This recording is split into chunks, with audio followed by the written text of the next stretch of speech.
Ya, kali ini kita akan membahas tentang fungsi. Pada buku Discrete Mathematics Kenneth Rosen, Anda bisa lihat pada subbab 2.3 tentang fungsi. Kita akan lihat pertama-tama tentang introduction. Anda bisa lihat pada gambar 1 pada halaman 139. Ini merupakan ilustrasi sebuah fungsi di mana setiap mahasiswa, katakanlah ada 5 orang mahasiswa, di sini dinamakan Adams, Chow, Goodfriend, Rodriguez, dan Stephens. Ini direlasikan dengan satu angka akhir pada akhir semester. Katakanlah Adams angka akhirnya A, Chow angka akhirnya C, Goodfriend angka akhirnya B, Rodriguez juga A, dan Stephens F. Angka akhir yang kita punya ada A, B, C, D, dan F. Jadi setiap mahasiswa direlasikan dengan tepat satu angka akhir. Karena tidak mungkin satu mahasiswa mempunyai 2 angka akhir. Misalkan Adams nilainya untuk matematika diskrit dapat A dan B. Tidak seperti itu. Nah, jadi apa itu fungsi? Pada definisi 1 kita bisa menuliskan pengertian fungsi sebagai berikut. Misalkan A dan B adalah himpunan tak kosong. Jadi kalau untuk ilustrasi pada gambar 1, himpunan A adalah himpunan yang isinya mahasiswa matematika diskrit, yaitu Adams, Chow, Goodfriend, Rodriguez, dan Stephens. Dan himpunan B adalah himpunan yang isinya angka-angka akhir, yaitu A, B, C, D, dan F. Sebuah fungsi f dari A ke B, ya, jadi fungsi f itu dikatakan fungsi dari A ke B. Fungsi itu apa? Dia merelasikan setiap anggota di A ke tepat satu anggota di B.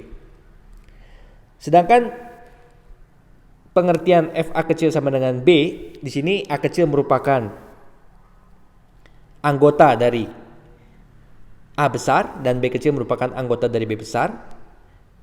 FA itu adalah ketika A kecilnya anggota A besar diberikan fungsi F, maka hasilnya adalah B. Jadi FA sama dengan B adalah seperti itu. Jadi nilainya adalah B. Kadang notasi fungsi dari A ke B kita tuliskan dengan penulisan seperti itu. Di kalkulus Anda juga mengenal fungsi itu kadang disebut sebagai pemetaan atau transformasi.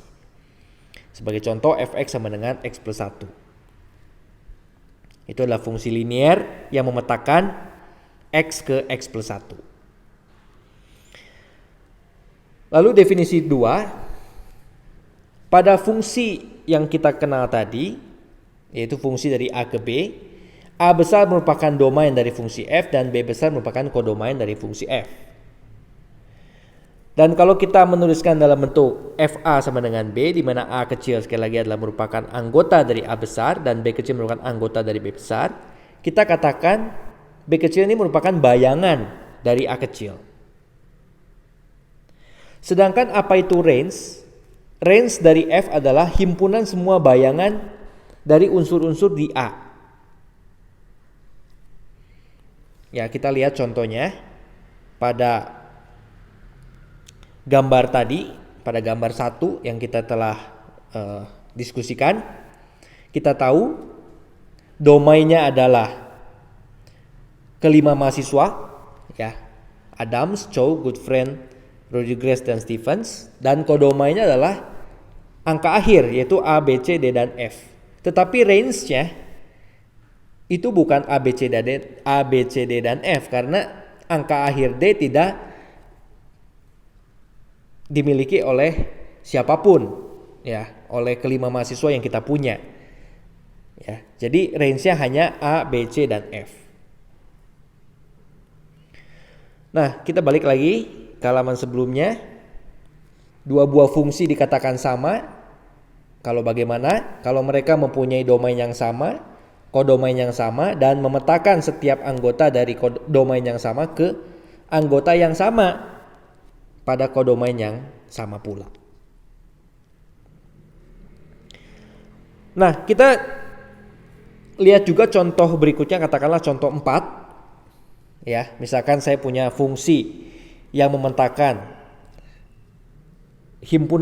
anggota dari himpunan bilangan bulat ke himpunan bilangan bulat dengan fungsinya didefinisikan sebagai X kuadrat, maka di sini domain fungsi f adalah himpunan bilangan bulat, sedangkan kodomainnya adalah juga himpunan bilangan bulat. Tetapi range-nya bukan himpunan bilangan bulat. Range-nya itu hanya 0, 1, 4, 9 dan seterusnya, yang merupakan bilangan bulat yang merupakan kuadrat sempurna. Jadi tidak semua bilangan bulat. Lalu kita juga mengenal sebuah fungsi dikatakan bernilai real kalau kodomainnya himpunan bilangan real. Dan sebuah fungsi dikatakan bernilai bilangan bulat kalau kodomainnya adalah himpunan bilangan bulat.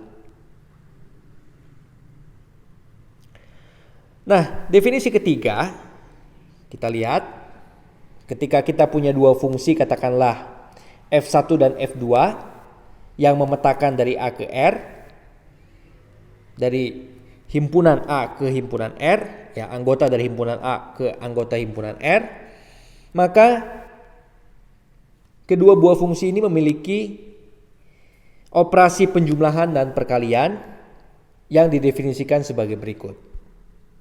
Sebagai contoh, pada contoh 6, ketika saya punya dua buah fungsi, F1x-nya adalah X kuadrat dan F2x-nya adalah X min X kuadrat, ya, yang memetakan dari himpunan bilangan real ke himpunan bilangan real, maka saya bisa menuliskan F1 plus F2x-nya adalah menjadi X dan F1 kali F2x-nya menjadi X pangkat 3 min X pangkat 4. Definisi terakhir pada bagian pendahuluan ini adalah definisi keempat.